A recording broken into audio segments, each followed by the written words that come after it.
The pounding on my garage door could have woken the dead. I set down my coffee, already knowing exactly who was behind the chaos. Through the window, there she was, Patricia Dalton, the HOA president from 4 houses down. Red-faced, screaming. Something about a stolen car. Right behind her was her son Tyler, arms crossed, looking smug as ever. "Open this door immediately." Patricia barked. "I know you're hiding stolen property. The police are already on their way." I couldn't help but smile. She really had no idea. I walked past the garage, clipped my badge to my belt, and opened the front door. Her expression, when she saw me calm, collected, was almost worth all the drama she'd caused. Let me rewind. 3 weeks earlier, I moved into Riverside Heights. After 20 years in law enforcement, I'd just been promoted to chief of police. With that came a new house, a simple 3-bedroom with a 2-car garage. And in that garage, my pride and joy, a restored 1969 Mustang Boss, 429 in grabber blue. My late father and I spent 5 years rebuilding it. That car was more than metal. It was memory. But while most of my neighbors admired it, Patricia and her son didn't. On my first day, she marched up with a 3-inch binder of HOA guidelines and informed me my moving truck had been parked 2 inches over the limit. "We run a tight ship here," she said. I smiled, nodded, and kept quiet about my job. I didn't need special treatment. The problem started the next week. I was in the garage waxing the Mustang when Tyler showed up. No knock, no hello. Just strolled right up like he owned the place. "Sweet ride," he said, sliding his hand along the fender. Without asking. "Just wax that," I said, moving his hand away. "What's under the hood?" 429 Cobra Jet, I replied. He whistled. "You should let me take it for a spin. I'm a great driver. Got my license last month." I nearly laughed. A 17-year-old behind the wheel of a 400-horsepower car? Not happening. Sorry, son. This car doesn't leave the garage unless I'm driving it. His face twisted. My dad pays a lot in HOA fees. That makes us part owners of this street. I stared. That's not how property works. "We'll see about that," he muttered, and stormed off. 20 minutes later, Patricia was on my porch in heels, a blazer, and an HOA pin, her battle armor. "Mr. Morrison," she said sharply, "my son tells me you were rude to him. I told him he couldn't drive my car. That's it." "Tyler is very responsible," she snapped. "When he takes interest in something, we accommodate him. That's how a community works." "Ma'am," I said calmly, "that's a classic car worth more than some houses. No one drives it but me," she sniffed. "We'll see if it even complies with HOA standards." That week I started getting notices. Car too loud. Color too bright.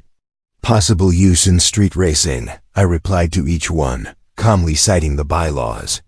None of them held water. But the more I corrected her, the angrier she got. Then Tyler came back. This time with 2 friends. I was mowing the lawn when they sauntered up. "Hey, Mr. Morrison," Tyler said with a fake smile. "Just wondering if you'd changed your mind about the Mustang. Quick ride around the block?" "Nope." One of his friends stepped forward. "Come on, don't be such a hard ass." I didn't raise my voice.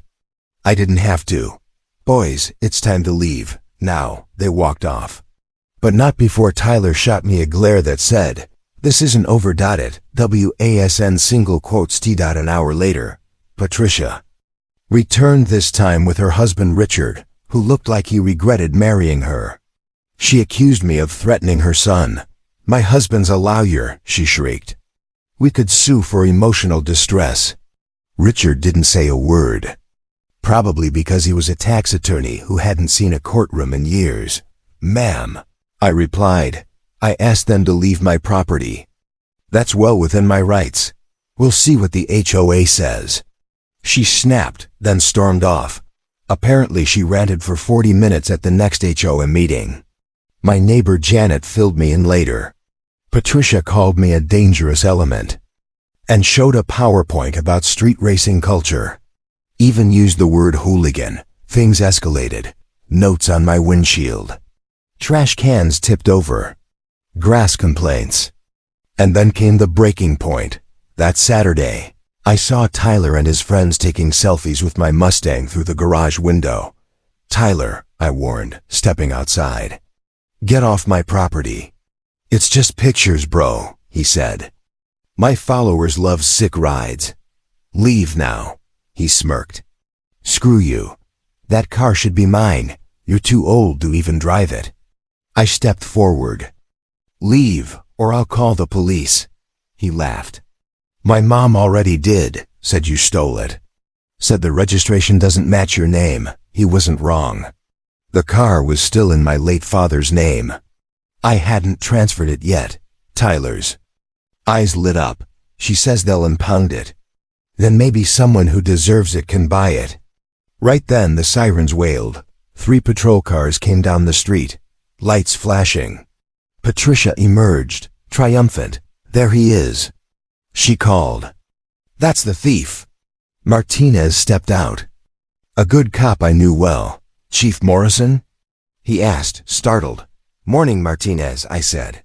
"Nice day, huh?" Patricia froze. "Chief?" "Ma'am," said Davidson, stepping forward. "This is Chief Morrison. He's our boss." She turned ghost white. Tyler backed away like he'd vanish into his hoodie. Richard looked like he wanted to die. But the car," Patricia stammered. "The registration, it's my father's car," I said calmly. "He passed away 6 months ago. I inherited it. The title transfer's in progress. Would you like to see the will?" Patricia started shaking. "Martinez," I said, "take a report. False police call, harassment, all of it." "Yes, sir." Patricia panicked. "Wait, I didn't know. It was a mistake." "No," I said. "You checked the registration, then made a false report. That's not a mistake. That's a crime." Tyler, thinking he'd help, chimed in. "Yeah, so what? He's a jerk. Thinks he's better than us. My mom runs this neighborhood." "Tyler, shut up," Richard muttered. "She could buy and sell you." Tyler snapped. "When my dad hears, you'll regret this." "Patel," I said to the rookie, "keep recording." By now, the whole neighborhood was watching. Martinez handed Patricia a citation for false reporting and misuse of emergency services. Tyler was warned for harassment. Everything was caught. "On body cam, you weaponized the police," I told her. "Because your son wanted a joyride. You could have cost someone their life." Richard finally spoke. "Chief, I'm sorry, truly." As they left, Patricia hissed at him about lawyers and lawsuits. Tyler looked like a balloon that had popped. Janet appeared beside me. "Well, that was a show. I just wanted a quiet Saturday." "Oh, you're not done," she said, grinning. "Emergency HOA meeting tomorrow." My guess? Patricia's finished. She was right. The body cam footage went viral. Millions of views. Tyler's rant became a meme. At the meeting, neighbors lined up with stories, petty fines, harassment, bullying. The vote was unanimous. Patricia was removed as president. "You'll regret this," she shouted. "I made this neighborhood." "No," Janet said, standing. "You made it a nightmare. Now it can finally be a community." Patricia fled in tears. Richard stayed behind to apologize again. They listed their house a week later. In court, Patricia got hit with a $1,000 fine, 50 hours of community service, and court costs. The judge didn't hold back. "You called 911 over a car you knew wasn't stolen," he said. "That's malicious, not concerned." Her lawyer begged for leniency. The judge added another $8,000 for the trouble. As she left the courtroom, her face was pale and stunned. The Queen of Riverside Heights had been dethroned by her own entitlement and her son's arrogance. And me? I finally got that quiet Saturday. Coffee, Mustang, peace, for now.